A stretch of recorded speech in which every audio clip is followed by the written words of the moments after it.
Il est temps de vous informer, mesdames, messieurs, fidèles téléspectateurs de Zonard Télévision, bienvenue à suivre cette tranche d'actualité sur la zone urbaine de ce 16 juin 2026.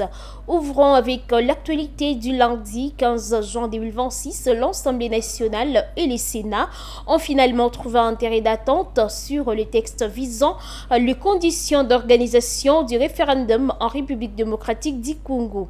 Cet accord, conclu à la veille de la clôture de la session parlementaire, ouvre la voie à la promulgation par Félix Antoine Tshisekedi, le président du pays. Les deux chambres ont tranché leurs divergences. Les conseils communaux ne feront pas partie de l'Assemblée constituante, conformément à la position du Sénat. La présidence de cette assemblée reviendra au président de l'Assemblée nationale, assisté par celui du Sénat, écartant ainsi la formule de coprésidence défendue par le Sénat. Cette célérité illustre la volonté de la majorité présidentielle d'accélérer les processus malgré la contestation de la coalition C64 qui juge la démarche anticonstitutionnelle et la répression meurtrière du sit-in du 12 juin 2026 devant le palais du peuple ayant causé au moins 2 morts selon la justice P. Congo. La promulgation attendue du texte par le président de l'État ouvrirait officiellement la voie à la convocation d'une assemblée constituante et à terme à l'organisation d'un référendum constitutionnel. Ses partisans y voient une étape souveraine, ses opposants en instrument des captations du pouvoir. La coalition d'opposition C64 tiendra ce mardi 16 juin 2026 une grande réunion de son présidium consacrée à l'évaluation des événements survenus lors du sit-in réprimé par les forces de l'ordre vendredi dernier aux abords du Palais du Peuple. Dans un communiqué publié lundi, la coalition précise que cette rencontre débouchera sur la publication de ses conclusions concernant l'action empêchée ainsi que sur la présentation d'un calendrier de nouvelles actions citoyennes et constitutionnelles destinées, selon elle, à défendre l'ordre constitutionnel, les libertés publiques et la souveraineté du peuple congolais. Malgré la répression de ces deuxièmes rassemblements, depuis sa sortie officielle, la C64 réaffirme sa détermination à poursuivre ce combat pour faire échec à toute tentative de Félix Antoine Tshisekedi de remettre en cause la Constitution par l'instauration d'une nouvelle dictature. Il appelle à une mobilisation générale du peuple et de la diaspora invoquant l'article 64 de la Constitution jusqu'au rétablissement plein et entier du respect de l'ordre constitutionnel, de l'état des droits et de la souveraineté du peuple congolais. Félix Tshisekedi à Houston pour soutenir le léopard. Le président de la République démocratique du Congo, Félix Antoine Tshisekedi, est arrivé ce mardi 16 juin 2026 aux États-Unis accompagné de la première dame Denise Nyankeru. Le chef de l'État assistera mercredi au match opposant le léopard de la République démocratique du Congo au Portugal dans le cadre de la première journée du groupe K de la Coupe du monde FIFA 2026.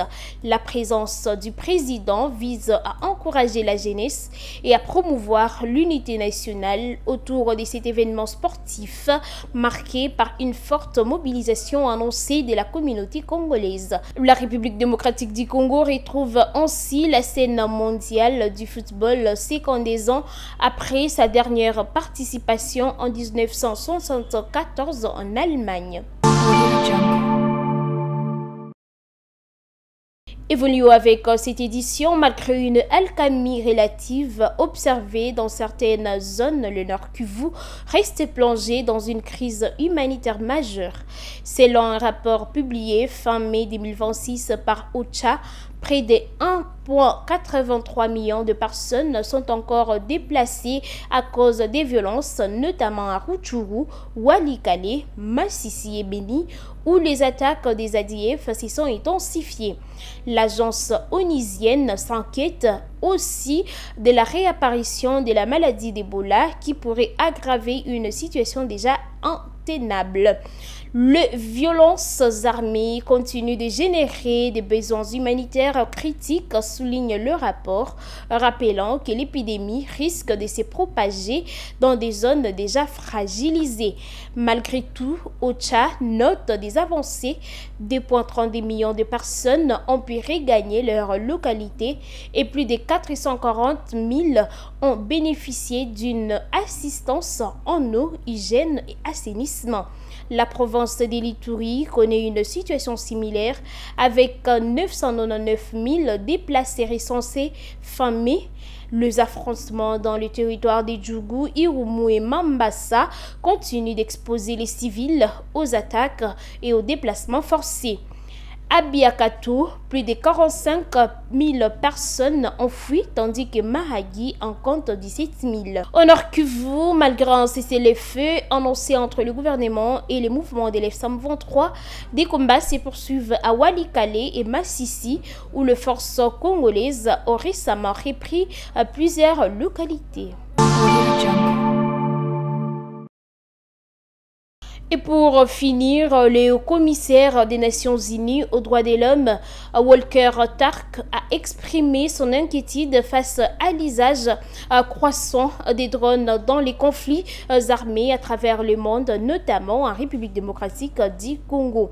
S'exprimant à l'ouverture de la 70e session du Conseil des droits de l'homme à Genève, il a dénoncé les conséquences de ces nouvelles technologies militaires sur les populations civiles. Citant la République démocratique du Congo, parmi plusieurs pays touchés par la guerre par drone, Volker a appelé les États-Unis à renforcer le cadre juridique encadrant l'utilisation des armes autonomes et à privilégier la diplomatie ainsi que la médiation pour résoudre le conflit. Il a également mis en garde contre le risque d'atteinte aux droits humains liés à ces nouvelles formes de guerre. Le responsable onusien a par ailleurs souligné que l'insécurité persistante dans l'est de la République démocratique du Congo complique la lutte contre l'épidémie d'Ebola. Selon lui, la poursuite des affrontements dans les provinces du Nord et du Sud Kivu constitue un obstacle majeur aux efforts humanitaires et sanitaires en cours. Et c'est la fin de cette édition, mesdames, messieurs. Merci de nous avoir regardés. Renouvelez toujours votre fidélité chez Sonar Télévision et vous ne serez pas déçus. Abonnez-vous si vous ne l'êtes pas encore. Aimez, partagez et laissez-nous un commentaire. Nous vous donnons rendez-vous à la prochaine et portez-vous bien.